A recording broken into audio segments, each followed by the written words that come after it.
Non, j'ai pas d'espoir. Non, avec la masse de terre qu'il y a là-bas, non.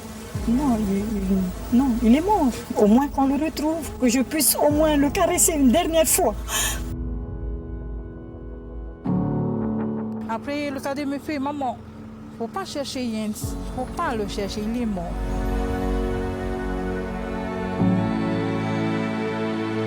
Taha, Riatea et aujourd'hui Af-Ahiti, 3 îles, 3 périodes, mais toujours la même douleur, la même tristesse. Des familles brisées, des maisons détruites et des paysages dévastés.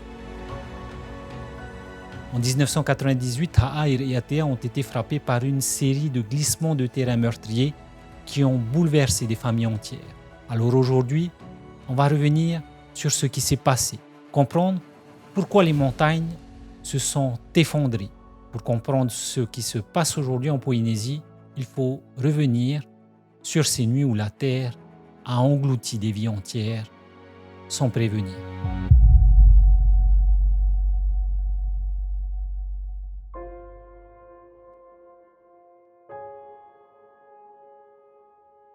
Taha, février 1998.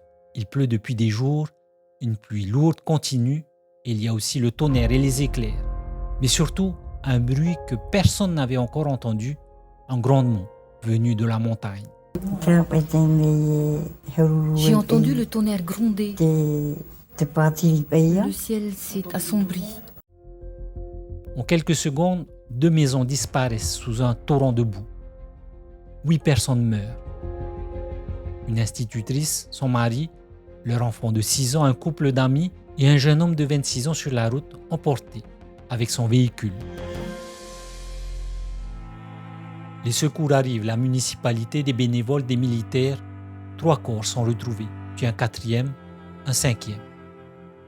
La salle de réunion paroissiale est transformée en chapelle ardente. Une femme attend, elle s'appelle Célestine, c'est la mère du jeune homme de 26 ans. Je veux qu'on retrouve le corps de mon fils. Enfin, pas seulement de mon fils, de toutes les victimes qui sont ensevelies. Est-ce que vous avez un espoir qu'il soit encore vivant? Non, pas du tout. Non, j'ai pas d'espoir.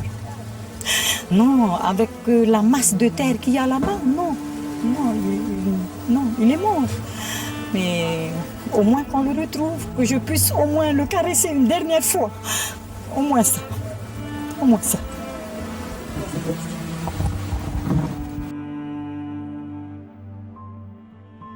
Taha est sous le choc, mais à ce moment-là, personne ne sait que la montagne va encore tuer, mais sur l'île voisine.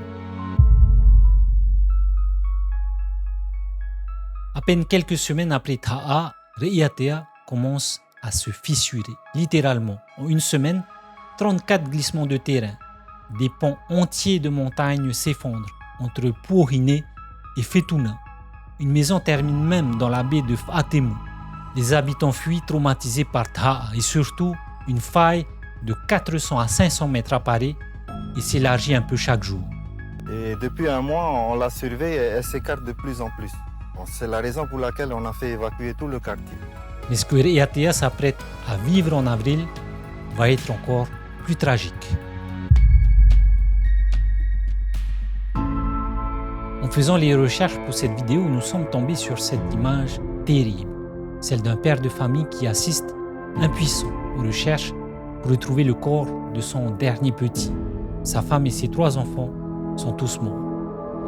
Ici à Riatea, en avril 1998, 2 maisons ont été entièrement rasées par la boue et la terre, comme celle de Rolande, survivante qui n'a pas réussi à sauver son fils de 16 ans. Elle raconte. Après, j'ai appelé l'aîné, j'ai appelé Jens, personne ne me répond. Après, j'ai appelé le cadet. Le cadet, il me répond, maman, je suis là. Après, le cadet me fait, maman, faut pas chercher Jens. Jens, il est là, à côté de moi. Ses jambes, c'est sur mes jambes. Faut pas le chercher, il est mort. Les géologues décrivent un mécanisme implacable. Une terre argileuse saturée d'eau glissant sur une roche volcanique devenue friable. La sécheresse a ouvert des fissures, les pluies ont rempli ses poches et là, la montagne a cédé. Un processus silencieux, invisible, mais inévitable.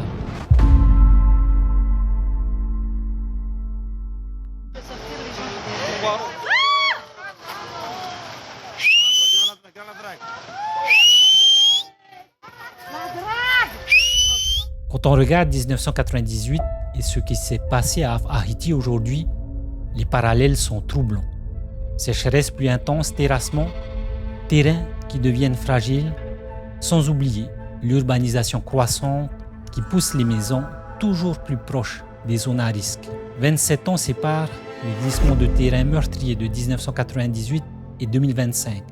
Mais le bilan reste dramatique. 13 décès en 1998, 8 victimes en 2025 et une réalité, les montagnes peuvent s'effondrer à nouveau.